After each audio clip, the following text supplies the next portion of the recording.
Halo Bro William, apa kabar? Ya, halo, bro. Elbert. Long time no see. Waduh, ini kita udah hampir setahun lebih ya nggak ketemu ya Bro ya. Oh iya, padahal belakangnya sama-sama Wijaya ya. Kita Iya, saudara bukan? nama kita sama-sama Wijaya di belakangnya. Oh iya, Saudara jauh nih, waduh. Nah, hari ini topik yang mau kita bahas pasti sangat seru nih karena Bro William ini adalah aromapreneurs, yaitu pengusaha di bidang aroma. Nah, Bro, boleh dong sharing ke kita, ke teman-teman semua dalam dunia aroma ini, ternyata ada yang disebut istilahnya aromaterapi. Nah, itu kita masih banyak yang belum tahu. Kenapa digabung ada kata terapinya? Apakah aroma ini berkaitan erat dengan penyembuhan atau menyembuhkan? Silakan, Bro. ya. Jadi sebetulnya aroma terapi itu dari kata aroma dan terapi ya. Jadi terapi ini kan berarti proses menterapi. Nah, pada saat proses menterapi itu juga ada proses transformasi. Jadi dari yang kondisi awal minus, kondisi awal nggak bagus, jadi setelah diterapi jadi bagus. Jadi kondisi awal susah tidur, perut kembung, susah nafsu makan, hingga beberapa penyakit-penyakit kronis. Nah, itu diterapi menggunakan tanaman yang aromatis, ya, tanaman aromatis yang kita sebut aromaterapi. Jadi proses menterapi sesuatu kondisi yang kurang di dalam tubuh kita, baik itu psikis maupun mental, untuk bisa memberikan manfaat ke tubuh. Ya, jadi proses terapinya ini karena menggunakan tanaman aroma, tanaman yang beraroma ya, tanaman bisa hewan juga. Jadi mostly tanaman ya. Jadi itu maka disebut aromaterapi gitu. Baik. Oh, ternyata begitu. Nah, kalau begitu, Bro, apa saja nih aplikasi aromaterapi dalam kehidupan sehari-hari kita? Boleh diberikan contoh-contohnya, Bro? Mostly aromaterapi banyak di kita ngomong mungkin bukan aroma terapi kali ya, tapi minyak esensial ya, atau essential oil ya bro. Karena di dalam aromaterapi itu kaitannya dengan essential oil. Jadi produk-produk yang beraroma itu belum pasti bisa memberikan terapi ke individu, ke satu orang.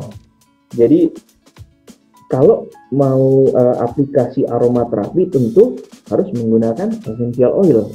Nah, aplikasi yang ada di essential oil ini itu banyak macamnya. Jadi bisa dalam bentuk krim, bisa dalam bentuk minyak, bisa dalam bentuk bubuk, ataupun bisa dalam bentuk kapsul, encapsulate. Nah, jadi macam-macam itu sediaannya, bentuknya.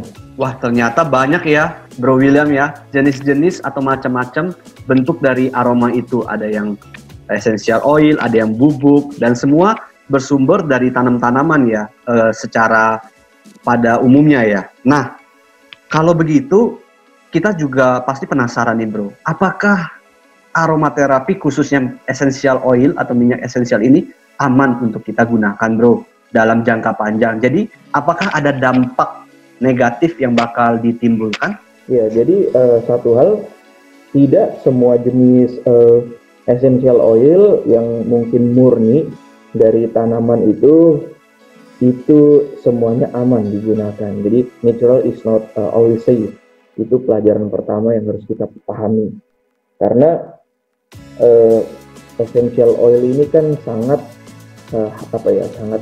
sangat tinggi konsentrasinya. Jadi kalau boleh tahu, dalam 1 kilo bunga mawar, dalam 1 ton bunga mawar itu bisa hanya menghasilkan mungkin 100 ml dari oil mawar itu, oil kulingan. Jadi semua jenis tanaman yang diekstrak, disuling, itu menghasilkan minyak yang sangat kecil. Jadi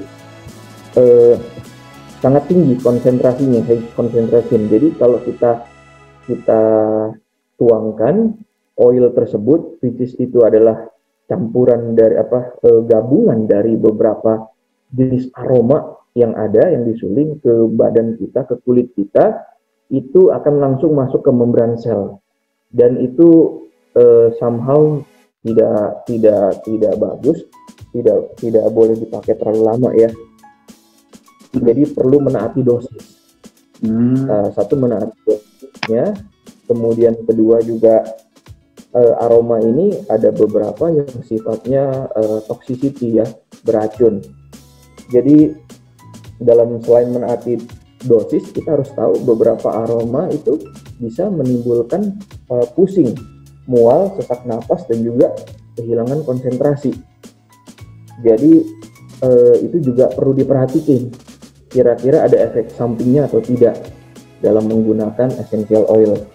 Dan yang ketiga, dalam menggunakan essential oil, kita harus tahu essential oil ini alergi nggak terhadap kulit kita.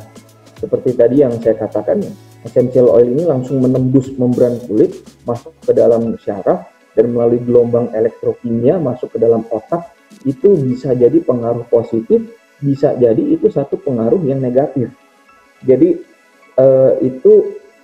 selain hal-hal itu juga bisa menimbulkan alergi, terutama aroma-aroma seperti cinnamon, aroma cubeb, kemudian aroma musk, lemon, geranium, itu sesuatu yang sifatnya alergik ya. Jadi harus diperhatiin juga kita alergi atau enggak reaksinya ke kulit kita. Nah, yang kemudian keempat adalah fotosintesis. Jadi ada beberapa aroma ini ketika terkena ultraviolet, terkena sinar UV, itu bisa berfotosintesis karena dasarnya dari aroma, dari minyak aromatis ini adalah tanaman. Jadi dia mempunyai reaksi terhadap cahaya matahari. Jadi karena itu ketika dia menyerap sinar matahari, dia bisa menimbulkan reaksi ke kulit, dan jika itu dalam jangka waktu lama bisa memicu kanker kulit. Jadi beberapa essential oil ini seperti yang dari keluarga jeruk-jerukan, bro. Keluarga jeruk-jerukan, citrus, lemon, citrus lime, yang ada limoninnya. Ya, ada kandungan limoninnya, itu bisa berfotosintesis. Jadi itu yang pertama. Yang kedua, ada beberapa jenis bunga-bungaan yang banyak mengandung linalool, itu juga bisa berfotosintesis seperti lavender, clarisage, kemudian juga citronella ya, yang paling dekat aja lah, nggak usah tanaman luar, tanaman Indo, citronella itu ada linaloolnya, itu bisa berfotosintesis. Jadi itu biasa sih rekomendasi dari aromaterapis, persentasinya 0,15% gitu. Nah, itu tips-tips yang sangat-sangat mencerahkan kita semua kok, karena kita banyak yang belum mengetahui kan, ya kan? Takutnya kita alergi atau enggak. Jadi tips-tips tadi benar-benar membuka wawasan kita semua pastinya tentang efek ataupun dampak yang dapat ditimbulkan dari aroma itu. Seperti yang tadi Bro katakan, kita juga harus mengetahui takaran atau dosisnya ya. Baik. Nah, selanjutnya dari aroma atau essential oil itu, tadi kan katanya sebagai terapi bisa menyembuhkan. Kalau boleh tahu lebih konkretnya, mungkin jenis aroma apa atau jenis minyak essential oil apa dapat menyembuhkan penyakit apa? Boleh dikasih tahu contoh-contoh yang lebih real, Bro? Silakan. Sebetulnya hal-hal seperti itu kita bisa giling sendiri ya. Jadi misalkan lavender itu ada yang namanya sedatif, jadi bisa menenangkan. Selain lavender juga ada minyak bawang, kemudian juga ada geranium, kemudian ada beberapa jenis aroma itu bisa meningkatkan hormon pertumbuhan di badan, seperti day, clarisage. Maka itu banyak dipakai untuk untuk bahan baku penumbuh rambut. Selain bisa meningkatkan hormon pertumbuhan itu, juga ada beberapa jenis aroma yang bisa meningkatkan kesenangan, yaitu mengaktifasikan hormon endorfin yang ada di dalam tubuh. Itu bisa meningkatkan kesenangan kayak semacam black pepper, aroma, kemudian juga aroma yang dari keluarga jeruk-jerukan itu bisa meningkatkan hormon endorfin kayak kefir lime, citronella, dan sebagainya. Ya begitu sih bro. Terus udah gitu yang sekarang yang lagi hype nih ya. Ya. Karena pandemi orang pada banyak beli itu aroma jenis-jenis yang mempunyai kandungan 1,8 sineol ya, itu sebagai antiseptik. Jadi jadi kalau kita menggunakan itu virus-virus ya nggak spesifik virus COV ya, tapi ada virus yang lain itu bisa dibunuh, bisa diminimalisir karena kandungan dari aromaterapi itu gitu loh. Baik. Wah, ternyata banyak sekali ya manfaat-manfaat aroma yang belum kita ketahui sebelumnya. Bisa untuk menenangkan atau menghilangkan stres, selain menghilangkan mungkin bau yang tidak sedap juga bisa ya bro ya. Ternyata banyak sekali ya manfaat dan fungsinya yang dapat kita dapat dari gunaannya. Baik. Nah, selanjutnya bro ini kan sebagai aromaplanners, pengusaha di bidang aroma. Nah, bagi para pemula nih bro, atau teman-teman di luar sana yang juga ingin mengikuti atau menggeluti di bidang aroma ini, itu step by stepnya bagaimana sih bro? Apakah sulit menekuni bidang ini? Boleh di-share sedikit bro, pengalamannya di bidang ini selama ini bagaimana bro? Sebetulnya industri aromaterapi itu banyak ya bro ya. Jadi mau pilih yang mana, ada yang memang sifatnya adalah aromaterapi. Aromaterapi itu bukan 100% pasti menggunakan essential oil. Jadi kita bisa aja, cara paling mudah adalah melakukan repackaging. Kita beli tuh aroma minyak atsiri ya, jadi hasil sulingan dari tanaman aromatis itu kita sebut sebagai minyak atsiri. Dan di Indonesia tuh banyak sekali, ada 40 jenis tanaman atsiri, dan itu semua sudah diperdagangkan secara internasional. Jadi tinggal kita samperin itu tukang penyuling, kita ambil minyaknya, kita beli, kemudian kita repackaging jadi yang kecil. It's very simple, banyak, googling aja, itu hal yang mudah. Nah, ada satu hal yang lebih sulit adalah kita yang memproduksi si aroma ini, tanaman aromatis ini, kita mengekstraksi sendiri. Jadi kita mengekstraksi itu macamnya itu banyak. Jadi kita bangun pabrik penyulingan sendiri. Jadi kemudian kita bikin lahan sendiri untuk kita menyuling. Jadi banyak tipenya. Ada yang tidak hanya menyuling juga, tapi juga dilakukan dengan teknik enflorasi misalkan, kemudian dengan maserasi, kemudian juga dengan supercritical CO2, supercritical extraction. Jadi banyak tipenya untuk menyuling. Nah, untuk bisa masuk ke step itu, tentu kita butuh pemahaman teknis tentang penyulingan itu sendiri dan juga metode-metode untuk mengekstraksi tanaman. Jadi itu jujur tidak mudah dan perlu belajar, nggak segampang itu ya. Maksudnya dalam waktu tahunan kita perlu datang, kita perlu ketemu master distillernya, dan itu hal yang tidak mudah. Tapi kalau misalkan kebelet pengen bisnis nih ya, aromaterapi, mungkin bisa pilih opsi yang pertama. Jadi beli dari penyuling, kita repackaging aja, kita jual ke pasaran, ke Tokopedia dalam kuantiti mulai dari 10 mil ya.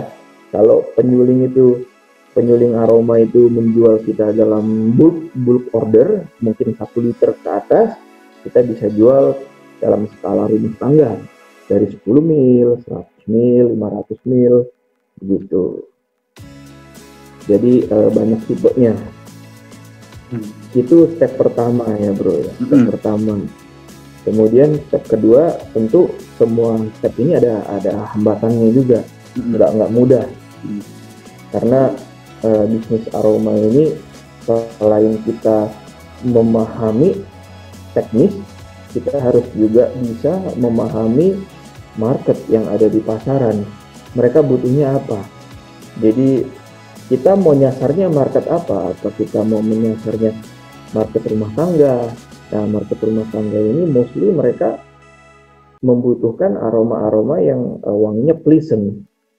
Ya, wanginya menyenangkan, tidak terlalu herbal, tapi juga mempunyai healing effect ya, healing effectnya ada penyembuhannya. Tapi ada juga kalau kita mau menyasar B2B, karena kita misalkan punya modal lebih, punya kapital besar, kita bangun tuh pabrik penyulingan sendiri. Nah, di situ sasaran kita bukan hanya rumah tangga, tapi sasaran kita bisa juga B2B. B2B-nya itu seperti apa? Seperti pengusaha di bidang skincare, pengusaha di bidang farmasi, itu juga salah satu target pasarnya. Jadi balik lagi ke prioritasnya mau kemana? Apakah mau ke hulu yang seperti tadi membangun pabrik, atau ya sekedar sampingan doang, jadi mana tahu bisa gede kan. Mau ada satu jenis LM yang menjual repackaging ya, seperti tadi, jadi dia beli dari luar galonan ya, kiloan tuh, kilo, kemudian di repackaging 10 mil, terus dia jual dengan skema MLM ya. Yang ini saya nggak usah sebut merek lah, jadi lokal ada, internasional juga ada. Nah itu sukses juga gitu loh, sukses menjual juga ke rumah tangga, itu bisa juga, bisa seperti itu. Tapi jujur itu tantangannya berat kalau kita mau entry. Ibarat kata kita mau masuk ke medan perang nih, penguasa-penguasanya udah banyak bro, kayak yang tadi salah satu perusahaan, salah dua atau salah tiga lah perusahaan MLM ini sudah kuat jaringannya, sudah menancapkan banyak sekali info-info penting ke member dan juga ke orang lain. Kita mau jual minyak yang kita repackaging ya sulit. Belum lagi sekarang kondisi juga susah, petani-petani belum tentu memanen produk-produk essential oil ini. Dan juga kalaupun mereka jual hasil yang bagusnya pasti akan lebih mahal, dan akhirnya kita mencat ke customer juga dengan harga yang lebih mahal. Itu juga satu hambatan. Jadi itu saya katakan itu barrier entry-nya waktu kita masuk. Jadi tidak mudah menjual essential oil. Maka itu banyak sekali di luar sana yang saya lihat, baik itu online market maupun offline, mereka menjual aromaterapi yang sudah dicampur bro. Nah ini satu praktek yang mungkin kurang sesuai ya. Jadi dia bilang ini natural, dia bilang ini bisa menyembuhkan, padahal di dalamnya sudah dicampur dengan pelarut, baik itu pelarut sifatnya PG, propylene glycol, dicampur dengan apapun. Jadi banyak sekali kayak begitu, dan harganya murah. Itu kelasnya itu bukan aromaterapi ya, tapi aromakologi. Jadi hanya menimbulkan emosi saja, hanya menimbulkan memori, tidak bisa menterapeutik orang. Baik. Nah selanjutnya, apakah parfum yang kita ketahui kan selama ini aroma itu identik dengan parfum ya bro ya? Apakah parfum dan produk-produk turunan minyak essential oil aromatis lainnya ini termasuk aromaterapi bro? Boleh dikasih contoh nggak bro? Lebih luas bro. Apa aja nih contoh-contoh yang masuk ke dalam kategori aromaterapi? Mungkin boleh sebut merek juga nggak masalah sih bro. Biar kita jadi tahu, oh perbedaan-perbedaannya ini masuk atau enggak gitu. Oke. Yang pasti parfum itu kelasnya ya, kalau di luar adalah aromakologi ya. Jadi kalau di dalam Institute of Smell USA itu ada 3 jenis ya, ada 3 jenis. Yang pertama adalah aromaterapi ya, aromaterapi yang seperti tadi gue udah jelasin, itu proses menterapik orang. Jadi ada kondisi dia itu sembuh bro. Jadi dari kondisi yang dulunya sakit atau dulunya baik itu penyakit fisik maupun mental ya, jadi stres itu kan juga sakit bro. Jadi stres jangan dipikir itu bukan problem biasa, tapi itu sakit juga, sakit jiwa ya, sakit mental ya. Nah itu kan antidot ya, kita ngomong penangkalnya banyak sekali klaim di luar sana anti stres aromaterapi. Nah itu udah pasti satu menggunakan essential oil, kedua sudah pasti ada uji coba di laboratorium bro. Uji coba di laboratorium ada third party, ibaratnya ada pihak ketiga yang memang menguji produk yang diracik, baik itu satu essential oil atau campuran dari beberapa essential oil ini, terbukti bisa membawa atau bisa mentransformasi orang dari kondisi awal yang tadi minus atau sakit menjadi sembuh, menjadi lebih baik daripada kondisi sebelumnya. Nah itu ada pembuktiannya, ada ujinya. Maka muncullah beberapa jenis perusahaan-perusahaan seperti Sukovindo, LIPI yang menguji produk seperti itu. Jadi itu aromaterapi. Tapi kalau cuma kita menjual bibit parfum, kemudian kita bikin racik sendiri, kita tidak bisa klaim itu sebagai aromaterapi karena satu yang tadi belum ada pembuktiannya. Kecuali kita udah bukti ini, kita bawa ke Sukovindo nih, udah tes, ini ada hasilnya nih tes. Nah itu beda cerita. Tapi kalau belum, itu tidak bisa disebut sebagai aromaterapi, itu hanya aromakologi ya, seperti tadi yang saya katakan. Term yang kedua dari Institute of Smell USA adalah aromakologi, hanya menimbulkan efek psikologis gitu loh. Hanya kalau kita semprot kita nggak jadi lebih bertransformasi, tapi mungkin jadi lebih pede, jadi lebih maskulin berasa, nah kayak gitu. Jadi something yang sifatnya psychological. Nah, ada term yang ketiga yang namanya aromatologi. Ya, aromatologi ini itu adalah aromaterapi yang berkaitan dengan farmasi, dengan farmakologi. Ya, jadi aromatologi ini menggunakan metode patologi. Patologi itu berarti menyembuhkan melalui tanaman ya, proses penyembuhan melalui tanaman.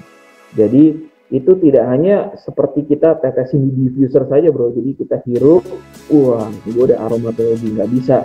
Tapi biasa aromatologi ini dipakai di dalam proses medis, itu nggak cuman dihirup, tapi dimasukkan ke peredaran darah, dimasukkan ke alat kelamin, nah, kemudian banyak macamnya. Jadi itu yang sampingnya lebih ke farmasi. Jadi produk turunan seperti parfum, seperti diffuser itu kurang tepat kalau mereka klaim sebagai aromaterapi, kecuali ada pembuktian dari third party-nya yang mengatakan ini bisa memberikan efek positif baik secara psikis maupun mental. Gitu. Baik. Nah, kembali lagi ke yang tadi nih bro. Kan tadi bro menjelaskan bahwa banyak sekali loh barrier entry, kesulitan atau tantangan yang harus dilalui untuk memulai usaha atau memulai di bidang aromaterapi. Nah, ada solusinya nggak bro? Mungkin ada suatu wadah atau komunitas untuk saling berbagi ilmu, karena kan tadi bro sendiri mengatakan bahwa ini ilmunya secara saintifik semua bisa diuji, bisa dibuktikan, tapi kita tahu ilmunya ini didapat dari mana. Jadi siapa tahu ada komunitasnya, itu satu bro. Dan yang kedua, kita juga nggak bisa sembarangan racik kan artinya. Jadi ada skill apa nih yang harus dibutuhkan nih bro, supaya kita bisa memformulasi minyak esensial. Silakan bro. Oke. Ini sorry, gue lanjut lagi. Tadi barrier entry satu, waktu kita masuk nih ya ke industri aroma, let's say katakanlah kita mau repackaging ya. Selain kita berhadapan dengan raksasa yang sudah ratusan tahun bermain aroma ini, mungkin dari zaman mbahnya situ main beginian. Serius, jadi ada tuh aroma dari tahun 40-an, 1940 udah berdiri gitu, gimana melawan kita yang mungkin millennials. Itu satu. Kedua, yang jadi barrier entry adalah dari pemerintah sendiri bro. Dari pemerintah. Jadi pemerintah terutama dalam lembaga POM itu mewajibkan. Sekarang aromaterapi beginilah, aromaterapi kan aroma yang bisa menterapi, bentuknya kan banyak. Jadi bentuknya itu bisa bahkan minyak angin sendiri ya, minyak angin caplang itu label aromaterapi ya. Ya kan. Nah itu kita nggak tahu kandungannya itu apa bener dari essential oil, tapi seenggaknya si caplang kan udah melakukan uji coba karena dia adalah perusahaan udah dari zaman mbahnya sana. Betul nggak? Betul. Tapi emang ini bagus bro. Istri gue aja pakai caplang itu bisa memberikan rasa nyaman. Misalkan, waduh, betul nih sakit punggung dipakai malam itu bisa seenggaknya relief. Nah itu kan berarti udah ada uji, ada satu, ada testimoni dari customer. Kedua juga karena caplang ini perusahaan dari zaman mbahnya sana, udah ada uji coba, betul nggak? Iya. Nah, kalau begitu kita melapor ke BPOM itu sudah tidak masalah karena sudah ada uji coba dan juga sudah melewati proses pabrik bro. Itu yang paling penting, proses pabrik.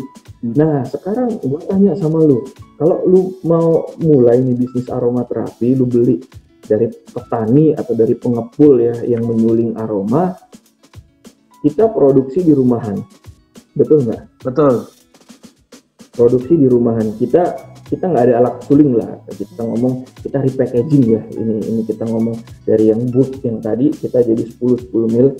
Nah kalau kita jual itu secara offline ya, offline itu kita sebar tuh ke mall, ke hypermart, ke Indomaret, kita kerjasama ke yang lain, kita masuk, itu 100% kemungkinan akan disita oleh BPOM dan ditanya ini dari mana? Standarnya gitu ya, standarisasinya dari mana gitu ya? Kok tidak ada izin edar BPOM? Betul nggak? Itu akan disita, kemudian nanti rumah kita didatengin orang BPOM, dan sorry to say mereka akan minta a lot of money from that, really. Iya. Nah, sementara kita sebagai UMKM belum tentu kita mau membangun pabrik. Salah satu kriteria yang harus prasyarat untuk melakukan izin BPOM adalah kita harus punya MSDS dan COA di dalam produk kita, bro. Nah, untuk mendapatkan MSDS dan COA ini, tentu kita harus punya pabrik, bro.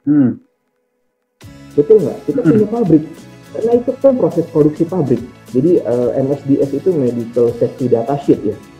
Jadi ada proses QC-nya. Biasa pabrik yang sudah ISO 9000, 9001, 14000 itu keluar tuh sertifikat MSDS. Bisa. Tapi kalau kita produksi rumahan, mana bisa keluar begitu? Akhirnya kita cari akal nih, gua maklon aja deh. Gua ambil dari petani, gua repackaging 10 mil, lu jual tuh banyak di Tokped.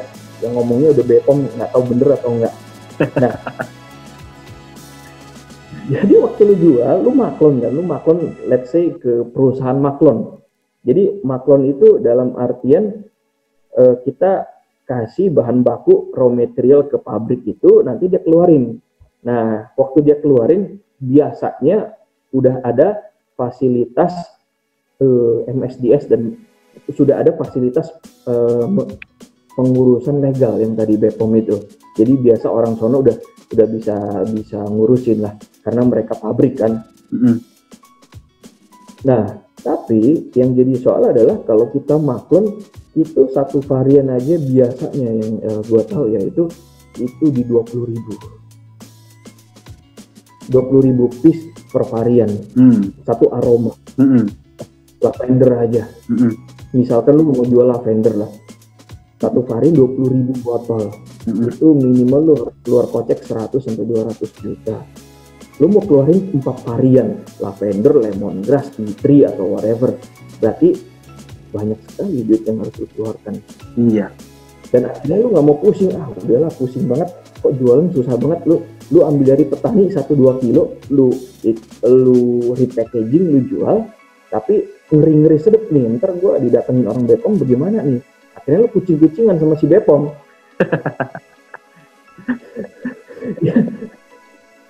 Akhirnya lu nggak bisa jual offline bro, lu cuma jual online. Gitu. Nah itu barrier entry yang sampai sekarang gue nggak dapat ide di mana dapat solusinya di situ. Gitu. Jadi memang dari situlah sebetulnya gue punya satu keinginan, kita punya satu komunitas di mana kita saling membangun, dan di situ gue nggak mau bluffing, tapi gue ada kenal satu pabrik yang memang tidak harus sampai 20.000 itu. Gitu. Ini yang paling mudah ya. Jadi hanya produksi 10.000, under 10.000 bisa, kemudian bisa mix aroma juga dibantu, nanti akan keluar MSDS, COA, dan juga keluar izinnya. Jadi di sini selain, nah sekarang gini deh, let's say lu punya duit lebih, mungkin bapak lu punya duit lebih, lu bisa tuh maklon 220.000 piece lu maklon. Tapi yakin nggak di 20.000 ini bisa habis dalam setahun? Belum tentu. Yakin? Belum tentu. Produk baru nih. Di depan rak Hypermart sudah nungguin produk caplang. Sudah nungguin produk-produk lain. Produk minyak harimau, whatever, lu itu semua aromaterapi yang udah masyarakat udah familiar. Lu produk baru, dan it's very difficult. Barrier entry-nya gede. Banyak ya barrier entry-nya ya. Betul. Jadi lu memang perlu satu komunitas di mana lu bisa dapetin aroma yang memang marketable, orang cium suka, gak kalah dengan caplang, dengan yang lain. Dan juga waktu lu pengurusan izin legal atau apa, lu nggak perlu takut. Nah di sini yang gue kenalkan adalah di Aroma Premise ID, komunitas yang gue bantu. Gue di sini nggak cuma jual udah doang, bro. Jadi memang untuk perkembangan, untuk untuk akselerasi bisnis mereka yang memang mau bergerak di bidang aromaterapi ataupun produk turunan aromaterapi, kita akan bantu mereka. Oke.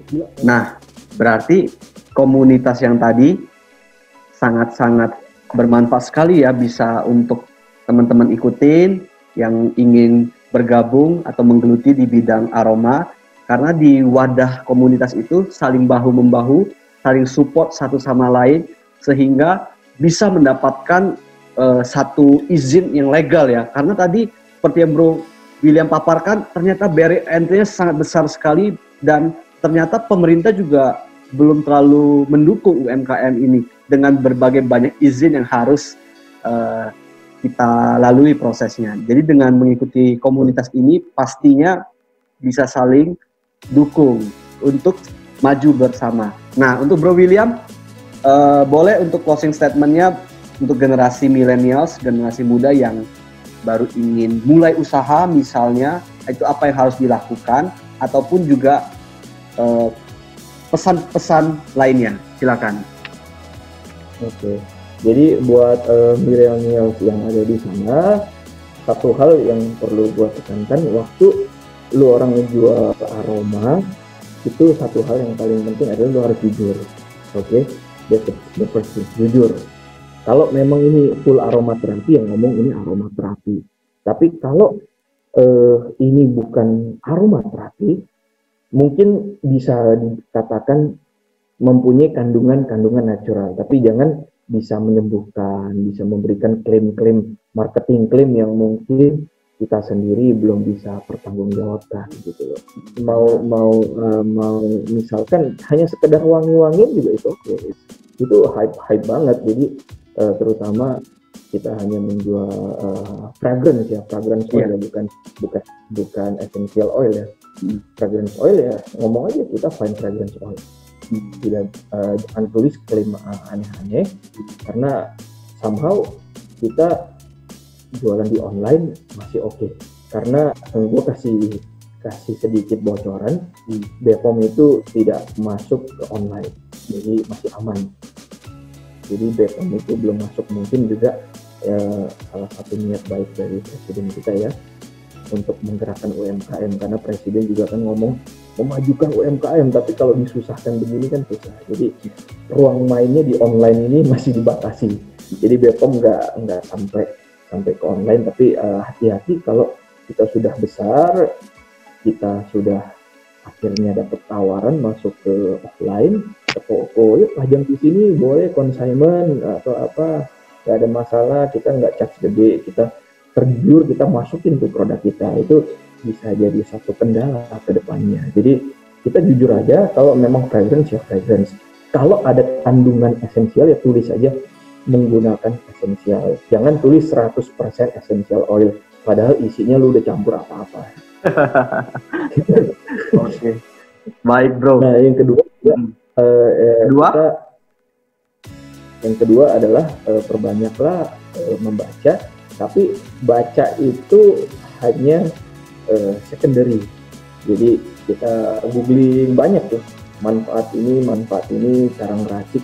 Yang paling penting ketika kita menjual aromaterapi adalah kita menggunakan sense of smell, ya, sense of smell yang harus kita latih setiap harinya. Jadi jujur gue sendiri juga latihan kayak gini, ini namanya fragrance strip ya. Ini nanti ditetesin sama aroma seperti ini, ya, ditetesin, cium, terus udah gitu dideskripsiin gimana. Nah, cara deskripsinya ada di Aromapreneurs. Buat elite member kita yang nanti tergabung, gue akan ajarin semua step by stepnya cara kita mengenal. Jadi kita harus mengenal oil kita. Jadi itu untuk menghindari overclaim. Yang kedua juga untuk kita bagaimana cara oil ini kalau kita gabung dengan oil yang lain hasilnya gimana. Ada kalau istilah itunya olfactory database. Jadi kita punya olfactory database. Jadi kita latihan yang paling penting buat aromapreneur adalah latihan mencium, latihan menghirup. Ya, latihan theoretical itu something yang secondary menurut gua. Kita harus pertajam hidung kita. Itu sih. Baik, terima kasih Bro William atas waktunya telah menyempatkan untuk sharing di acara Tantangan Hidup 4.0. Ya, pesan penutup dari Bro William itu sangat-sangat penting sekali yang harus dijalani teman-teman semua, yaitu harus jujur dalam berbisnis, maupun di bidang aroma maupun di bidang lainnya. Jadi jangan sampai kita menjual suatu produk abal-abal karena itu menyangkut keselamatan dan keamanan dari customer. Baik, terima kasih Bro William.